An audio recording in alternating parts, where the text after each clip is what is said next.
Bonjour. Alors, votre asso s'appelle comment et elle naît d'où votre projet?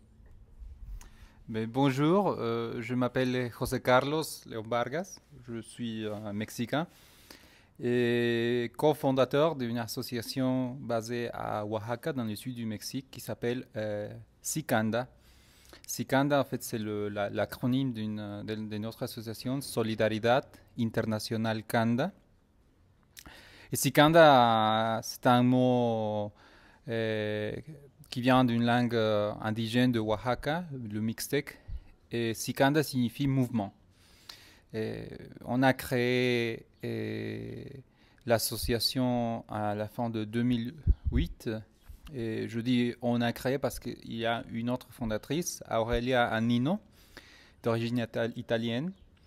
Et le but de l'association, c'est de collaborer avec des communautés hautement marginalisées, mais avec une caractéristique spéciale, la stigmatisation, la discrimination. Pas seulement la pauvreté, mais des groupes sociaux qui aient une discrimination très forte, très sévère. Et c'est avec ce groupe-là qu'on travaille depuis 2008. Euh, on a fondé Sicanda à Oaxaca, et qui est une ville très touristique, mais qui est la capitale de l'État de Oaxaca, le deuxième plus pauvre du pays, de toute la République mexicaine. Je suis né à Oaxaca, mais j'ai eu l'occasion personnellement, par chance, par hasard, par les destins, d'avoir une éducation à Mexico, dans la ville de Mexico, à l'étranger. Et l'autre jour, je me suis rendu compte de la chance que j'ai eue d'appartenir à cette minorité qui a pu obtenir une formation, une éducation de haute qualité. Et je travaille dans le monde du bénévolat depuis presque 10 ans. Et je me suis rendu compte qu'il fallait que je rentrais à Oaxaca pour donner quelque chose à ma région. Et j'ai eu la possibilité de travailler, de visiter plus de 30 pays dans l'Amérique latine, en Europe et en Asie aussi. Et je crois que cette fortune est aussi une responsabilité. Le fait que j'ai eu cette chance veut dire aussi que euh, j'avais une responsabilité vis-à-vis de ma propre région. Quand Aurélia et moi nous sommes connus au DESS, au Master de coopération internationale en Italie, il y a plusieurs années, on a décidé de monter, de créer un projet, une association qui collaborait avec les communautés plus pauvres du Oaxaca pour améliorer leurs conditions de vie d'une façon soutenable. Et voilà, Sikanda est né en 2008 et on travaille depuis cette année, et particulièrement avec les trieurs informels, les familles qui vivent, qui travaillent dans la décharge, dans des bidonvilles de la décharge, à quelques mètres de la poubelle, et qui vivent là-bas depuis 2 générations. Et quelles problématiques ont ces populations? Sur quel aspect vous travaillez avec eux? Bon, d'abord, vivre dans une décharge, c'est, si vous pouvez imaginer, peut-être le, les odeurs, les, les risques sanitaires, les périls qu'il y a dans la décharge, c'est presque dantesque. C'est un panorama très très difficile. Ces gens qui ont migré de plusieurs villages à l'intérieur de l'état de Oaxaca et se sont déplacés pour venir il y a plusieurs années à la ville de Oaxaca. Et sans aucune éducation, ils ont trouvé dans les déchets, dans la poubelle, une façon de soutenir leur famille. Les problématiques, dans un jour normal, un pepenador, comme on les appelle au Mexique, pepenador, c'est trieur informel. Un trieur doit se lever très tôt, à 4-5 heures du matin, et monter sur une montagne de déchets pas classifiés, et complètement mélangés, sans protection, sans gants, et juste avec des baskets, parfois des sandales, et sans aucune masque, des lunettes pour se protéger, et commencer à trier à partir des 5 heures du matin, et pendant 10 heures, des matériels recyclés comme l'aluminium, le carton, le métal, et le plastique, les bouteilles en plastique, qu'ils vendent après à des intermédiaires. Et le risque au niveau de santé, c'est très très élevé. Parfois, il y a une canette de thon, une canette d'haricots. Ils mettent leurs mains dans un sac en plastique et secouent sévèrement. Plusieurs d'entre eux ont perdu des doigts. Et plusieurs d'entre eux ont eu des sévères infections à cause des liquides de la poubelle. Les gaz toxiques et la poudre qui se produit dans la décharge aussi provoquent des infections respiratoires très très sévères. Et c'est ça du côté de la santé.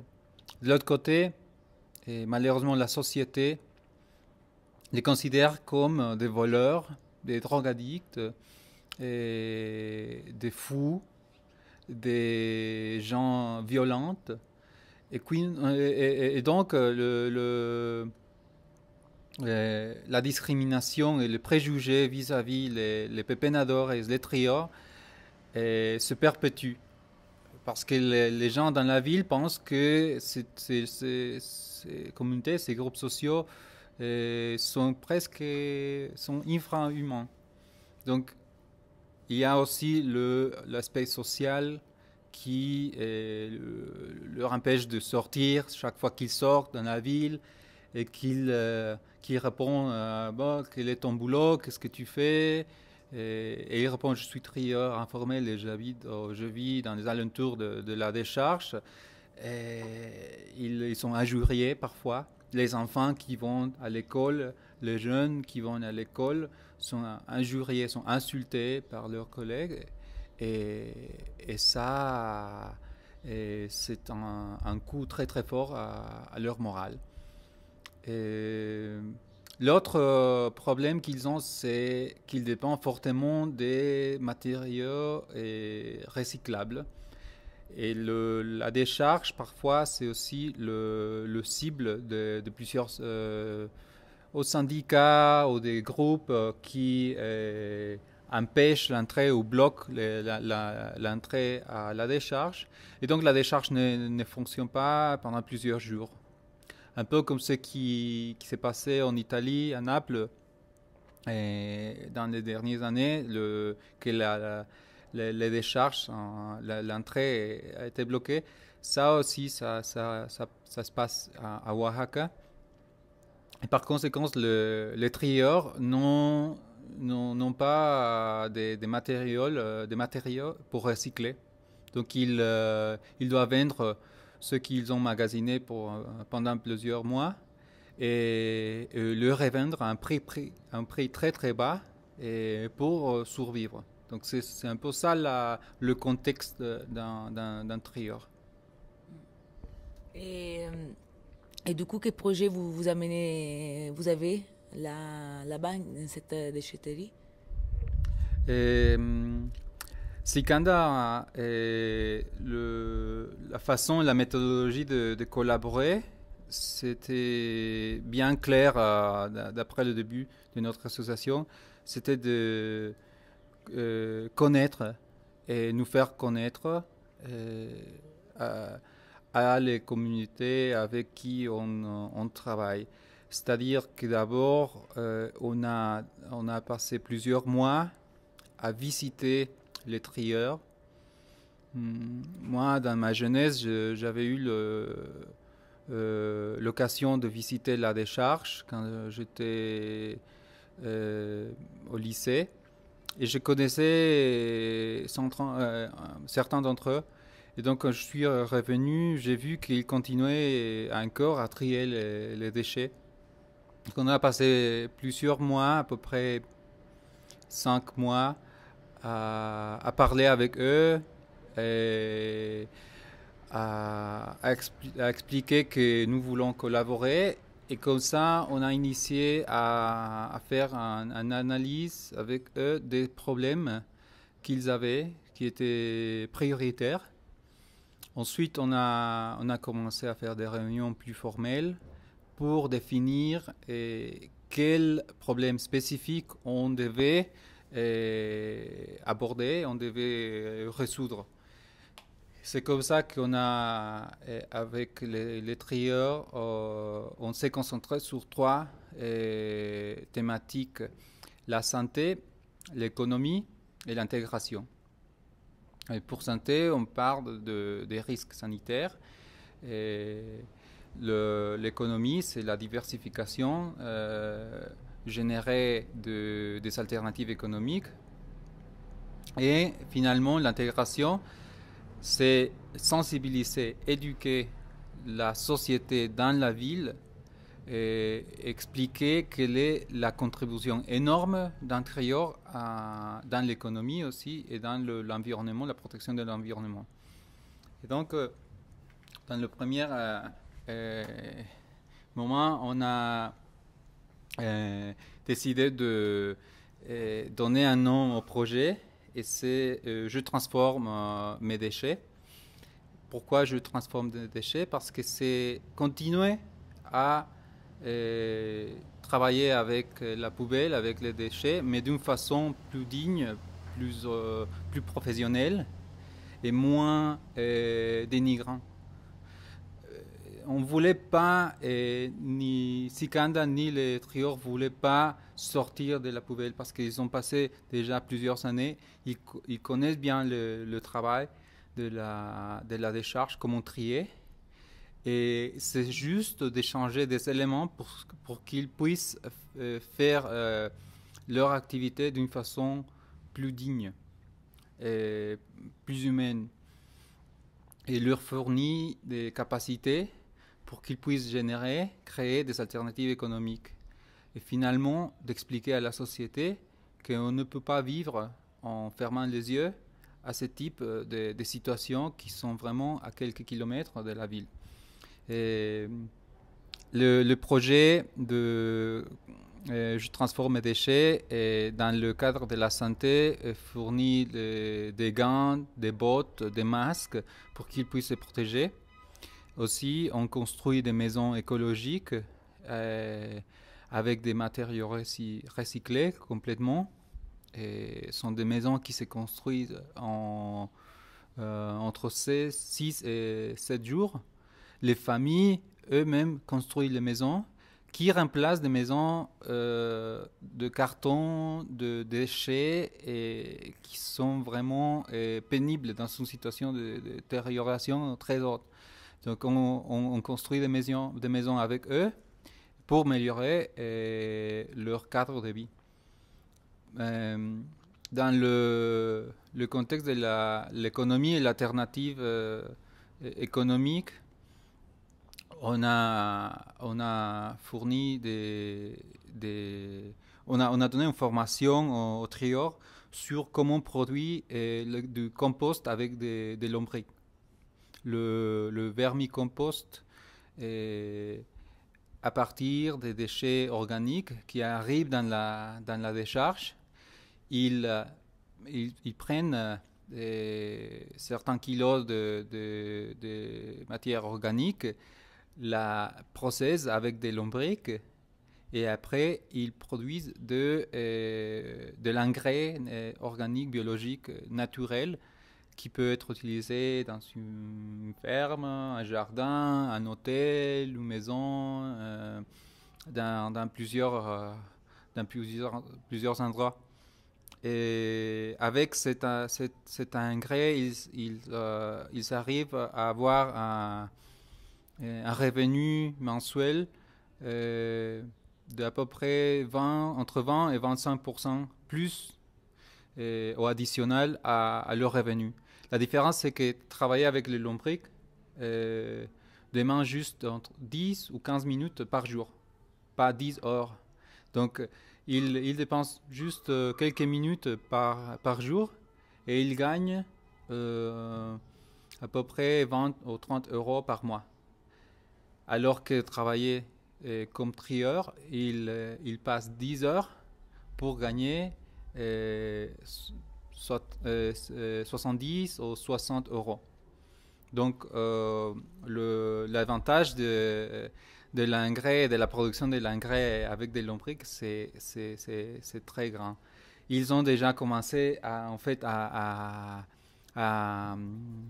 produire des plantes, des fleurs pour les vendre. Et on espère, dans quelques mois, commencer avec des petits potagers pour produire des légumes pour la consommation de la famille. Finalement, le projet d'intégration se mène à travers des présentations dans les écoles, dans des universités, dans des entreprises, avec des autorités du gouvernement, dans des institutions privées, avec un documentaire qu'on a tourné. C'était un documentaire fait de façon participative, c'est-à-dire que les mêmes trieurs ils avaient la caméra pour filmer. Donc eux-mêmes se sont filmés, ils ont tourné, ils étaient dans le processus d'édition, de sélection des images. C'était vraiment un documentaire qui a augmenté beaucoup la morale, leur propre respect. Et c'est un documentaire qui dure 25 minutes, qui est un outil très important dans les présentations. Notre organisation Sikanda aussi fait des enquêtes, des questionnaires avec les gens qui assistent à les séances, à les présentations, pour voir si leurs préjugés ou leur opinion vis-à-vis les trieurs changent. Et dans 90%, le spectateur change complètement leur avis sur le trieur. Et en plus, quand on fait le même questionnaire 6 mois, la personne, le spectateur qui a vu les documentaires et qui a connu les projets, commence à recycler chez lui ou chez elle. Donc c'est un peu le projet d'intégration qui aussi donne des résultats. Et les projets, en fait, c'est par exemple le potager, comme ça, c'est des projets qui viennent d'eux, c'est des projets que vous amenez, et comment c'est la démarche? C'est... Le projet initial, c'était juste de produire de l'engrais naturel pour les vendre et avoir une alternative aux matériaux recyclables. Mais au bout de 10 mois à peu près, surtout les femmes trieuses ont commencé à nous demander si on savait comment utiliser l'engrais pour produire leurs propres légumes. Donc c'était vraiment leur initiative. Ils ont commencé à s'aimer des plantes, des herbes aromatiques, des herbes médicinales pour eux-mêmes. Et c'était un peu comme la conséquence naturelle de l'utilisation de l'engrais. Un jour, on est arrivé à la décharge et on a vu qu'ils commençaient à produire des plants. Et puis, ils nous ont demandé si on avait des, des semelles pour, pour produire des tomates, des laitues, des légumes. Et on a cherché un petit financement et on espère de commencer dans quelques mois. Et donc c'était principalement leur idée et Sikanda a assisté un peu à accompagner cette démarche. Et c'est là où vous avez amené l'idée de faire le lombricompost. Oui, c'était là où on a décidé de consolider plutôt que l'idée du lombricompost. Ils utilisaient déjà le lombricompost depuis le début du projet. On a fourni aussi les lombrics, on a fourni le lombric et on a fourni la formation. Et parfois, ils vendent l'engrais, ils vendent les lombrics qui sont pas très économiques. Et un kilo de lombric peut coûter entre 90 et 100 euros. Sont chers. Mais ils ont commencé à produire plus lombric parce qu'ils se reproduisent chaque mois, ou tous les mois. Et il y a plus de lombric, donc ils vendent aussi le lombric. Et c'est intéressant parce que j'estime que notre objectif de changer la relation entre les personnes et les déchets commence à changer.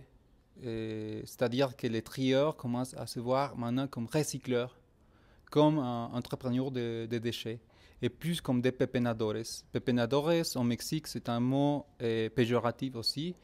Et il y a un an, ils ont commencé à se présenter comme des recycleurs. Et je crois que ça, c'était un énorme changement, parce que c'est un groupe qui a été fortement stéréotypé. Et le voir qu'ils se présentent comme des recycleurs, c'est vraiment un achèvement notable. Et comme groupe, ils sont aussi, tu disais tout à l'heure, qu'ils sont aussi un peu isolés, vu qu'ils travaillent beaucoup de le matin jusqu'au soir à la déchetterie, ils ne sortent pas trop. Et ça aussi, vous êtes en train de travailler pour les mettre en contact avec une autre économie. Donc, il y a ça aussi dans votre projet, de les faire sortir dans leur contexte. Oui, c'était pas très évident et on voulait pas forcer la communauté des trieurs on voulait pas les forcer à sortir immédiatement parce que on pensait que c'était comme si quelqu'un arrivait chez nous et nous disait maintenant tu dois sortir de ta maison juste parce que c'est pas propre. Et évidemment, les conditions de propreté sont presque nulles et les risques sont très, très élevés. Mais on voulait que le changement venait de eux-mêmes, qu'ils étaient convaincus qu'il y avait une autre façon de travailler avec les déchets. Et pour ça, on a dépensé, on a passé plusieurs mois et le projet a déjà 2 ans. Et je pense que maintenant, c'est le moment où les trieurs commencent à se voir eux-mêmes comme des entrepreneurs et commencent à sortir peu à peu pour commercialiser l'engrais, pour vendre les plants. Et qui ont moins peur, je ne peux pas dire qu'ils ont plus peur, mais ils ont moins peur de se présenter en public. Ils ont moins peur de serrer la main à quelqu'un. Quand on était arrivé, les trieurs, ils ne nous regardaient pas dans les yeux, ils regardaient toujours en bas. Et il nous donnait pas la main parce qu'il disait moi je suis sale, je peux pas vous serrer la main, je suis pas propre, je suis juste un pépénador. Et maintenant il nous serre la main et il parle et ils arrivent même à faire des observations, des remarques sur les projets, s'ils estiment qu'il faut changer des activités, de les renvoyer et de les refaire. Donc, la relation maintenant entre Sikanda et les Trior, c'est beaucoup plus horizontal. Et parce il faut investir beaucoup dans la morale de la personne, dans ce type de groupe. Passer beaucoup de temps, avoir beaucoup de patience et surtout apprendre de leur travail.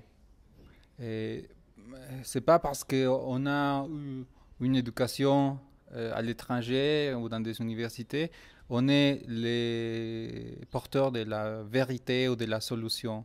La solution, c'est normalement la propre communauté qui a la solution, mais qui n'ont pas les moyens pour l'implémenter.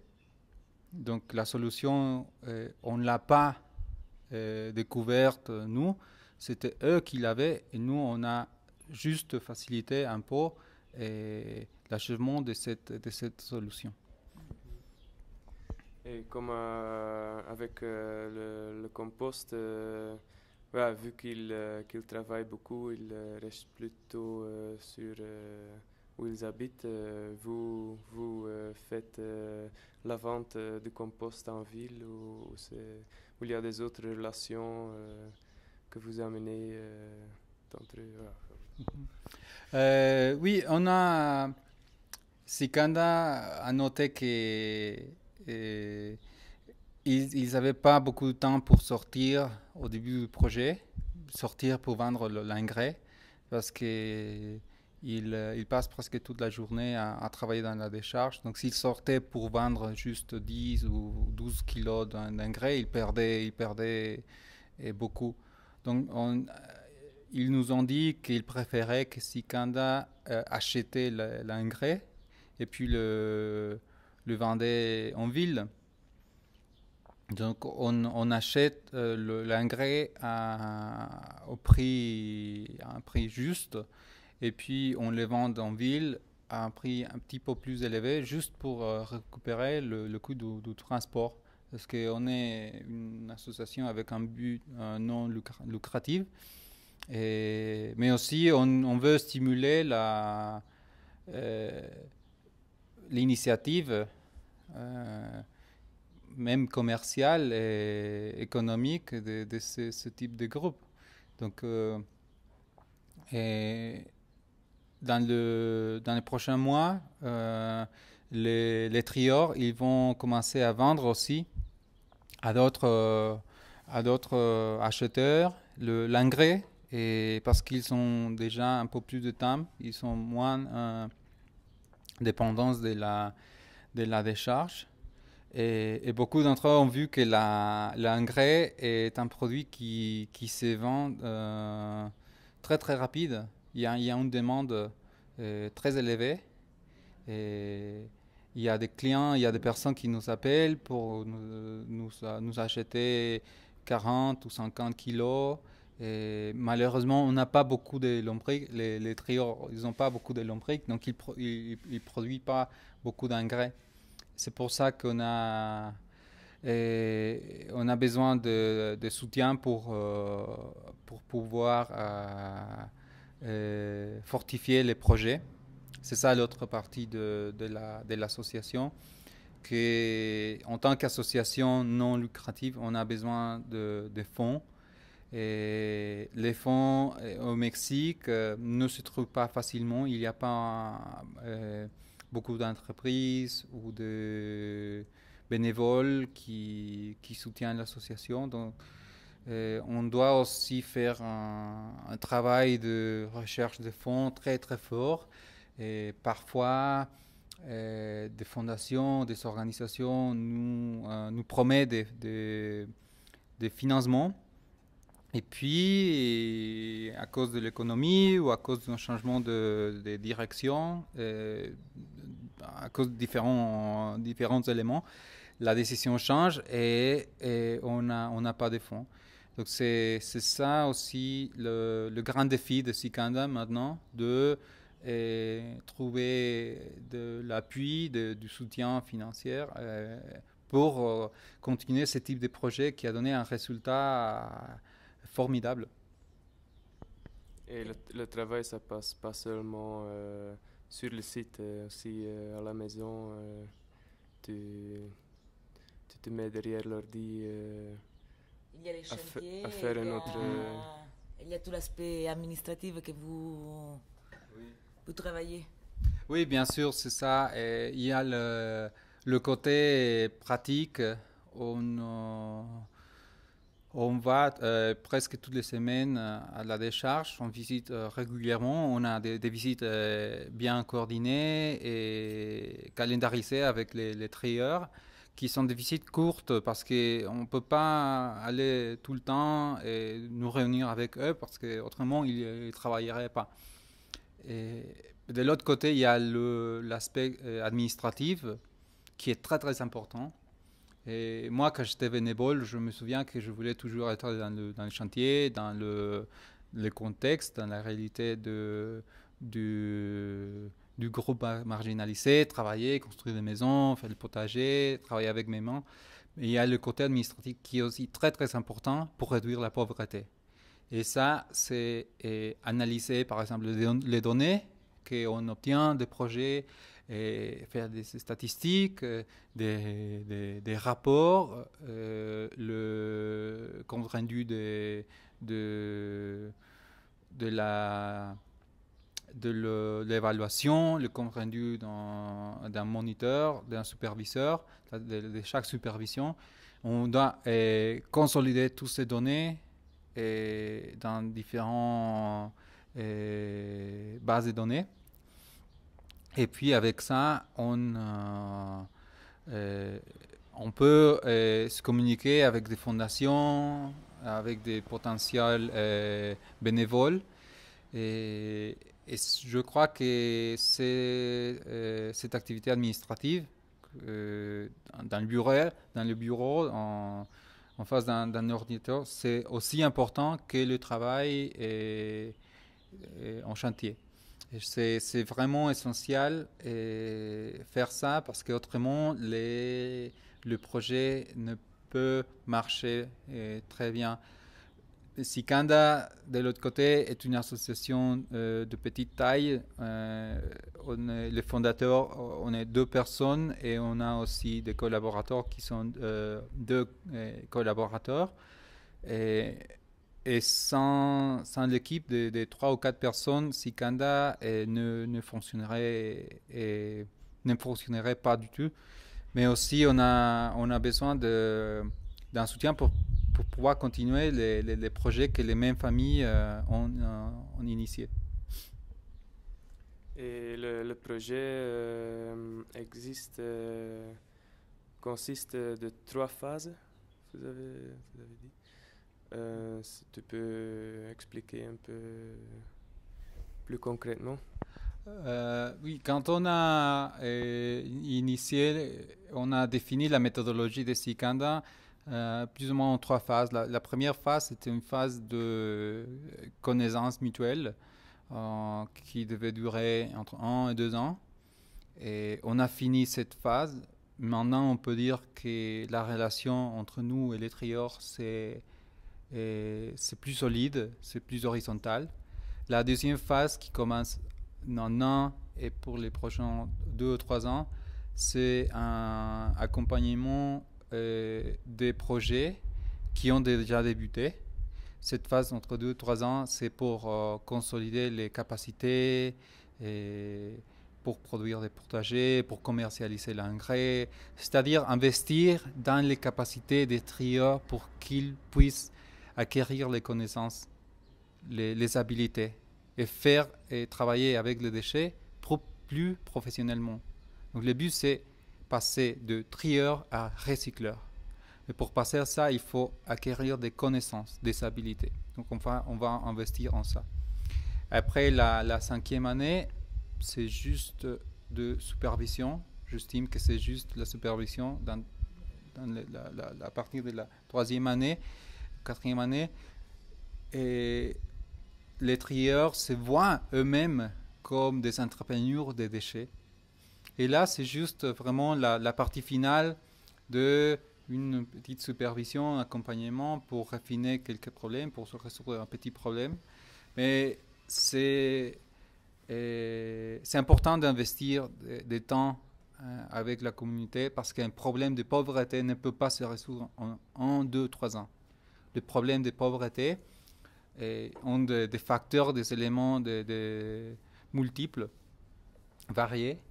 Et un projet qui dure 1 an ou 2 ans, c'est un projet, je crois, au moins que ça ne soit pas un projet d'une assistance d'urgence, par exemple un tremblement de terre, un tsunami, un projet qui cherche le développement durable ne peut pas durer juste 1 an ou 2 ans. Il doit durer un peu plus. Et avant, on parlait du problème, par exemple, de l'eau. Par exemple, pour le potager, Oaxaca est une région très aride à la base. Et pour les pépinateurs, comment ça marche? L'eau, comment arrive? Et la situation comme ils vivent, c'est qu'ils ont la propriété du terrain et il y a juste l'électricité, mais il n'y a pas l'eau qui est desservie par l'État. Donc il doit acheter des conteneurs d'eau, un petit camion avec de l'eau toutes les semaines. Donc ils dépensent beaucoup de leur salaire à payer l'eau. Et c'était un obstacle pour le projet des potagers. Et c'est pour ça que avec eux, on a vu qu'en utilisant par exemple des bouteilles en plastique, on pouvait faire un petit trou dans la bouteille et faire arroser les plants et goutte par goutte, c'est-à-dire en dépensant moins d'eau. Et on est en train d'analyser ça avec un spécialiste en agriculture urbaine pour voir comment on peut utiliser moins d'eau et de façon que les pépinateurs ne dépensent beaucoup d'argent pour arroser les plants et les légumes. Mais je pense qu'on va résoudre ce problème avec 2 éléments, avec l'assistance d'un agronome et aussi avec la créativité. Les trieurs sont très créatifs, ils ont commencé à voir la façon d'utiliser moins d'eau et mettre les légumes à l'ombre pour maximiser les résultats. Enfin, je crois que la motivation des trieurs est beaucoup plus forte que l'obstacle. Mais aussi avec quelques outils techniques, on va pouvoir résoudre ça.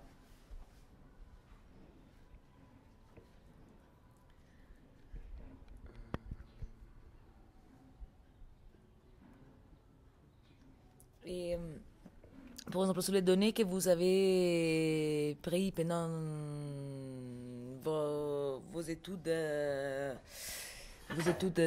terrain, et il y a des choses qui sont changées, il y a des choses importantes qui sont remontées.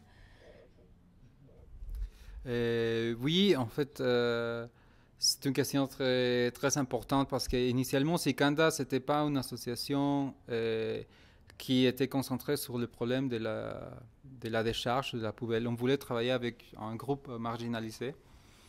Mais on a aussi découvert des éléments, des informations sur les ordures qui sont très importantes. Toute l'économie des déchets qu'il existe dans les déchets, dans la poubelle. L'année dernière, Sikanda a été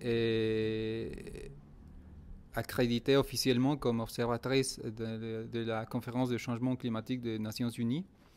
Et on a assisté à la conférence et on a eu des réunions avec des représentants de la Banque mondiale, du programme d'environnement des Nations Unies. On a pu croiser des données et comparer des données et finalement on a constaté que la communauté de recycleurs, de trieurs informels dans la ville de Oaxaca économise ou fait économiser à la mairie, à la municipalité, à peu près 30 000 euros par mois. Aucune compagnie, aucune entreprise de gestion des déchets fait économiser cette quantité à la mairie. Et donc la contribution du trieur, c'est énorme. Et la société ne connaît pas d'abord et ne valorise pas cette contribution. Mais cette contribution de 30 000 euros par mois, c'est à cause de leur santé. À cause d'un enfant de 2 ans, de 11 ans qui se coupe un doigt, qui se tranche une jambe, qui se blesse avec un fer, un vêtre, un pièce de vêtre. C'est à cause de ça que nous, comme société, on économise 30 000 euros chaque mois. C'est quoi le salaire, le revenu moyen d'un trieur? Le revenu moyen, je l'ai dit, c'est à peu près 60 euros par mois. Et dans la décharge municipale, il y a 43 000, c'est 160 personnes qui nous économisent cette quantité, 30 000 euros par mois. Donc on cherche aussi dans le côté d'intégration de sensibiliser les autorités, le gouvernement, l'État, pour qu'ils incluent les trieurs dans les négociations de la décharge, de la gestion, tout ça, pour qu'ils s'intègrent dans la décision, la prise de décision. Parce que généralement, c'est la mairie qui s'est réunie avec l'entreprise, avec la compagnie qui gère les déchets, et voilà, c'est tout. Mais les trieurs qui contribuent à l'économie de la société et l'environnement, ils ne sont jamais invités, ni quand ils cherchent une réunion avec le maire, ils ne les invitent pas. Il y a 2 mois, on a réussi à organiser la première réunion entre le maire de Oaxaca, de la ville de Oaxaca, et les trieurs. C'était la première réunion, je crois, dans l'histoire, parce qu'ils n'étaient jamais invités. Et on a facilité ces réunions. Le maire de la ville de Oaxaca a constaté les marques dans les mains, les marques, les doigts blessés des pépénadors, et il a dit qu'il va assumer une responsabilité et qu'il va chercher de faciliter l'intégration du trio dans la prise de décision de la gestion de la décharge. On espère que ça continuera et c'est un travail qu'on veut aussi continuer à soutenir. Mais voilà, encore une fois, et je crois que je suis un peu répétitif, mais c'est un défi qu'on a. Les fonds et le soutien financier, c'est vraiment un élément critique maintenant. Et on est la seule association dans tout le sud du Mexique qui travaille de façon consistante avec les trieurs. Il n'y a pas des associations qui travaillent tous les mois, toutes les années avec les trieurs. Il y a des associations qui parfois arrivent à Noël et qui donnent des cadeaux aux enfants. Et quand il fait froid, ils amènent des chaussures, des vêtements. Mais on estime que même si c'est une offre qu'ils donnent, je crois que c'est pas un développement durable, un projet durable. On cherche aussi de travailler de façon consistante et Et on est la seule association qui mène ce type de projet avec ce type de communauté. Donc, si en Europe ou dans les écouteurs de ce programme, il y a des gens qui voudraient soutenir, même informer, se renseigner, je crois que c'est ça qu'on cherche aussi. On cherche que les gens sachent qu'il y a un contexte très difficile, mais qu'on est en train de chercher des solutions avec les trieurs. Et comment on peut trouver des informations sur vous, sur votre projet et tout ça? On utilise beaucoup l'Internet. On a un site Internet. Vous pouvez taper sur votre ordinateur Solidaridad Internacional Kanda avec un K. Et immédiatement, vous allez voir le site de notre association aussi est www.si-kanda kanda.org.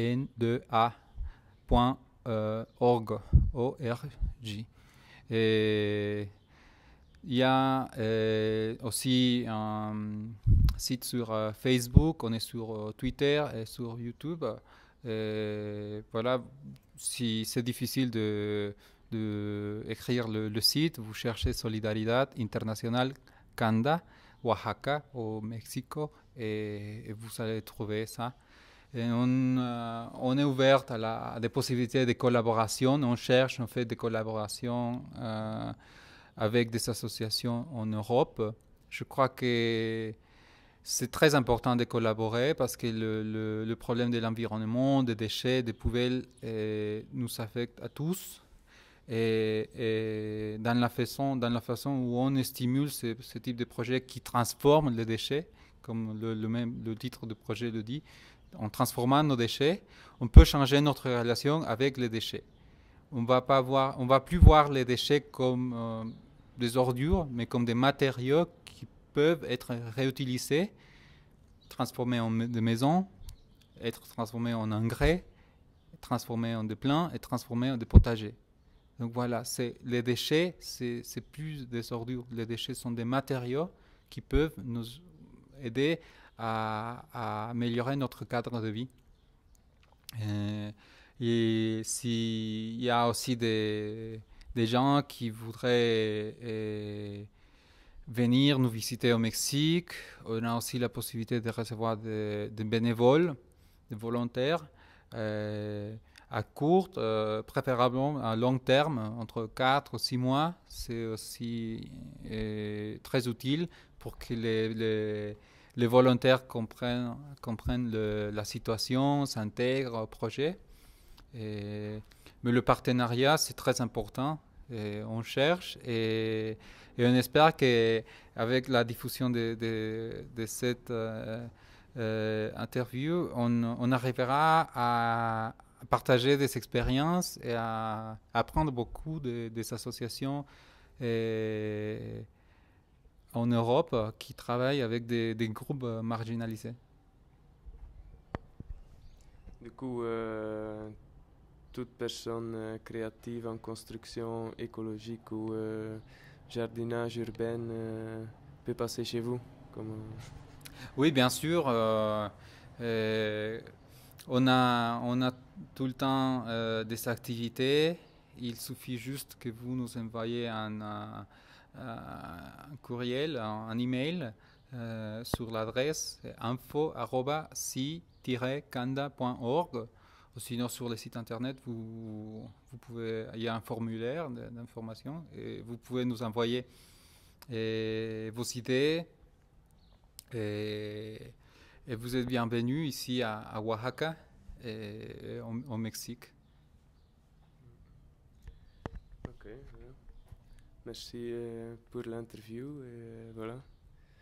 C'est aussi remarquable comme toutes les classes plus basses de la société, comme aussi en France, il y a les familles roms qui font le triage pas dans la déchetterie mais dans la poubelle. ils sont toujours vus comme la classe moins estimée dans la société. Mais en fait, tous les bourgeois qui tiennent des idées sur un monde écologique, en fait, feraient mieux à révisionner comme les vrais actionnaires de l'écologie, en fait, sont les gens qui sont dans la classe plus basse de la société. Voilà. Oui, je crois qu'il y a beaucoup à apprendre des groupes marginalisés. Il y a à apprendre l'humilité, il y a aussi la créativité et l'esprit de changer. Les pauvres, la personne qui est pauvre a toujours une créativité et une spontanéité très rare. Je crois qu'on peut beaucoup apprendre. C'est ça, en fait, pourquoi l'association s'appelle Solidarité, parce que on cherche aussi à apprendre des groupes marginalisés. Dans le cas des trieurs, les rapports internationaux des Nations Unies et plusieurs institutions disent que à peu près 1% de la population mondiale vit comme trieur au dépend de l'économie des déchets. Donc c'est pas négligeable. 1% c'est beaucoup. Mais aussi on veut transmettre le message qu'au Mexique on est en train de travailler, les trieurs sont en train de travailler, de faire un effort pour changer cette situation. Et que c'est très stimulant de les voir et travailler pour changer leur cadre de vie. Et je vous remercie beaucoup pour l'interview et j'espère de continuer en contact avec vous.